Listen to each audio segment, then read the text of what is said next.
Hi everyone, welcome back to my channel. In my previous video, I kind of talked about the timeline and the process of finding a job. I kind of discussed the documentations that you need, the qualifications, and just the step-by-step process. Today, I'll go a little bit more into how to find a recruiter, what to expect when talking to them, and also what questions you might be asked in the interviews with your recruiter and with your school. When starting the whole process, the best way to go about it is to find a recruiter. So you can either go through recruiters to try and find interviews with jobs who are looking for teachers, or you can go direct as well. I went both ways, so I started off with recruiters and then I actually got told about a job from a teacher who was working at a school, and so I got in touch with her school and set up an interview that way as well. Schools also post to job boards, the same job boards that recruiters do, so you can all kind of go to one place to find both options. So there are two websites that I used. It was Dave's ESL Cafe and ESL Rock. Pretty much schools and recruiters post job listings, and you can email the recruiters or email the schools. There are a few things that you'll want to include in your email. Pretty much just make it a bit like a mini cover letter. So briefly talk about yourself, what degree you have and why you're interested in teaching English in South Korea. Then go into what location you're looking for, what hours you might want to work. So generally two kind of shifts that most Hagwons have. Most of them will have the morning shift, which is usually like your general like 9 to 5, 9 to 6 type shifts. And then there are also ones in the afternoon, evening. And also talk about what documents you already have on hand. Things you might want to include would be, you know, saying that you have your degree and your criminal background check apostilled. Those are kind of like the time-consuming bits, so if that's already done, then that's perfect, and you definitely want to add that into your email to let your recruiters know. I talked a little bit about the exact documentation and qualifications that you might need in my previous video, so I'll link that below. Honestly, I sent out emails to around like 15 to 20 recruiters. Not all of them will get back to you, so yeah, just bear that in mind. So once you do hear back from some recruiters, they'll likely ask to set up an interview with you that will usually be over like Skype or Zoom, and those are just kind of like interviews to get to know you a little bit better. Things that you might expect them to ask, they'll usually, you know, just confirm the information that you told them in your email. They will also probably ask you some scenario-based questions, so just like how you would deal with a student who is disruptive. How would you deal with a situation where you might have a disagreement with a co-worker, like that kind of stuff. They might ask you, you know, what is your teaching style? And if you've never taught before, that can be a bit of a daunting question.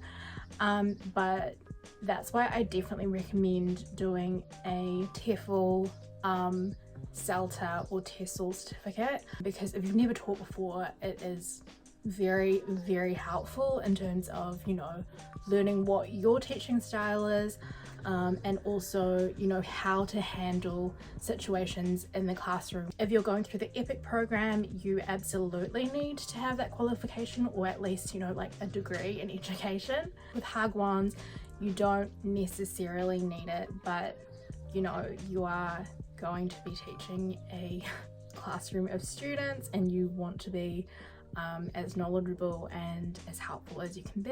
So getting this qualification is probably in the best interest of yourself and the students. Those are kind of the questions when doing a recruiter interview. It really is just a kind of like get to know you interview. My first one, I was obviously very nervous because it's the first one and I didn't really know what to expect, but the more you do it, the more confident you become, and the more you know what to expect. After you've done your recruiter interviews, they'll likely email you and be like, hey, I've got the school in this location, and give you, you know, like a few very basic facts about the school. I found that they usually don't tell you the name of the school. So ask them what the name of the school is so that you can do a bit of your own research. You know, go on the school website. There is a couple of lists. One is called the blacklist and the other one is called the green list. I'll link them both below. Pretty much they're a forum where teachers can go and leave, I guess, like reviews on their teaching experience at the school. The blacklist is obviously the list where teachers have had not great experiences, and the green list is where teachers have had good experiences. I would say though that take this all with a grain of salt. Everybody has different experiences. Obviously, if you see, you know, multiple listings under a school that are not so great, maybe it's not somewhere you would want to work at. However, I definitely recommend like still doing an interview and feeling it out for yourself. And so this kind of leads me to actually interviewing with Hagwons. My experience interviewing was pretty casual. It essentially was very similar to my recruiter interviews. A lot of them actually was just kind of like the interviewer telling me about their school, and I just, you know, asked some questions, and they asked me a few questions about myself. So this is really just a good opportunity for you to ask them some questions. I definitely recommend asking questions because one, it shows that you're, you know, like interested in the school, and two, there is, you know, some vital information that could help you make up your mind. Some questions that you might want to think about is like lunch breaks. Some Hagwons will require you to take your lunch break but also supervise the students at the same time. So you're essentially having lunch at the same time as the students, but it's not necessarily a break. You may be totally cool with that, and if so, awesome. If you would rather have, you know, like a proper break, then you know, that might be something that you would consider when deciding if you want to go with that school or not. Other things would also be prep time. So, you know, when you're prepping for a class, how much prep time do you have? For example, if you're literally teaching throughout all the hours that you're at school, bar, you know, maybe a break time, then, you know, that probably means you will have to be prepping your classes outside of work, which is not ideal. So that might be something that you would consider. Also things like sick days, how many paid sick days might you have? But yeah, just kind of things like that. There are a lot of really great videos out there with, you know, exact questions that you might be asked and exact questions that you should probably ask. But off the top of my head, those are kind of the main things that I would consider. I think that you should make a list of, you know, things that you will not budge on. For example, you know, you definitely want to have at least 3 paid sick days. You definitely want to have at least an hour break. You definitely want to have a salary of XYZ, which can help, you know, narrow down your options. Something else I'd recommend would be asking to talk to a current or previous teacher, ideally someone who has worked there for at least a year or who is renewing their contract. So you could either do that during the interview, or afterwards you could talk to your recruiter and ask them if the school can get you in touch with someone. I personally talked to 3 teachers at the school that I signed with. One of them was the teacher who told me about the school in the first place. She was fairly new though, so I also talked to another teacher who had been there for a longer amount of time, and then it was actually the head teacher who interviewed me, and all of them were very honest about their experience. They didn't sugarcoat anything, so they weren't like, oh yes, it's like the most amazing place ever. They were very realistic, and it was because they were so realistic that really convinced me that this was, you know, the school that I wanted to go to. I interviewed with another school and they were really lovely, but I guess I felt like they weren't as honest about, you know, how things were. Like, they were very vague about a lot of things, whereas I would much rather go into a situation, you know, like knowing what I'm getting into than going in thinking it's going to be the most amazing thing ever and it turns out that it's, you know, like the complete opposite. I think like it's important to remember that this is going to be a full-time job. You know, you're going to be working every weekday. Like, yes, you want to be having like a great time, you know, you're moving overseas, it's like a very big thing, but you are moving to teach English and you are moving to work a full-time job. So I think it's really important to just keep that in mind. Pretty much a quick summary is that find recruiters on job boards. You'll interview with some recruiters. It's almost like a get to know you type of interview, and make sure that you're super clear on what you want, because, you know, some recruiters might hand you an interview at a place that is completely like the opposite side of the country that you had asked for.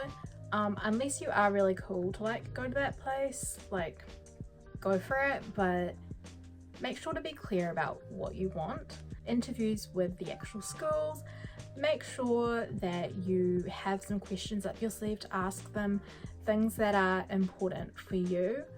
Stick to your guns and make sure that you are really happy with the decision that you're going with. You are moving to a completely different country where you potentially may not know the language, may not have any friends, so you want to try and make the whole experience and transition as, you know, smooth as possible. Like, there is probably going to be some bumps on the road no matter what, but you want to try and make it as smooth as possible. You know, honestly, everything moves very quickly after the interview stage. You know, I'm used to waiting at least like 3 days to up to a week to hear back from, you know, like a job interview. With Hagwons, if they like you, they will probably tell you like literally the next day. They will tell you and then they will send you a contract. And with the contract is obviously the most important thing. You want to go through that with a fine-tooth comb.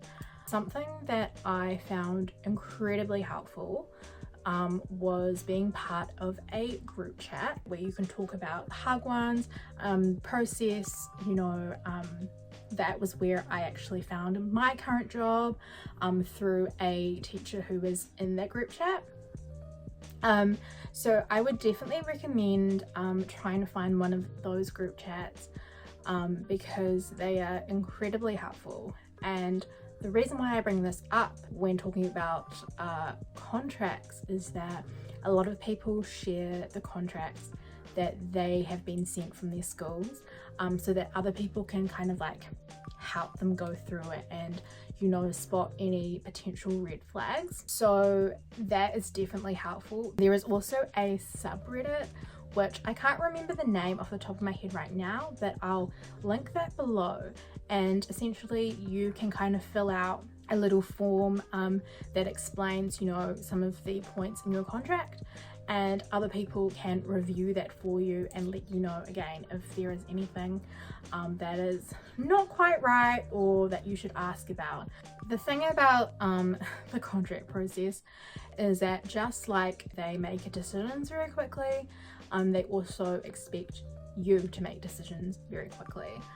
So if you feel like your recruiter is really pushing and you are still kind of unsure, like, don't sign a contract if you are unsure about something, just because, you know, your recruiter's like, if you don't sign in, you know, the next 24 hours, we'll give it to someone else. Like, you want to make sure that you are comfortable with the decision you're making. You know, you may hear a lot of, I guess, Hagwon horror stories.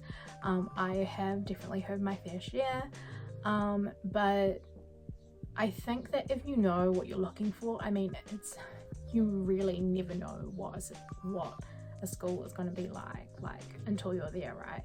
But I think if you know what you're looking out for, then it'll definitely make the process better, and more likely that you will be able to find a great school.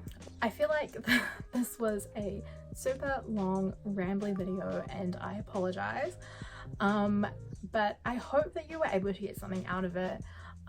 I will leave all the links and websites, etc., that I mentioned below. Please feel free to ask me questions if there's anything I might have missed or that you need some clarity on. I am more than happy to answer that. Please feel free to like and subscribe if you would like to continue seeing my journey as I make it to South Korea. And yeah, I'll catch you in my next video. Bye. Hey,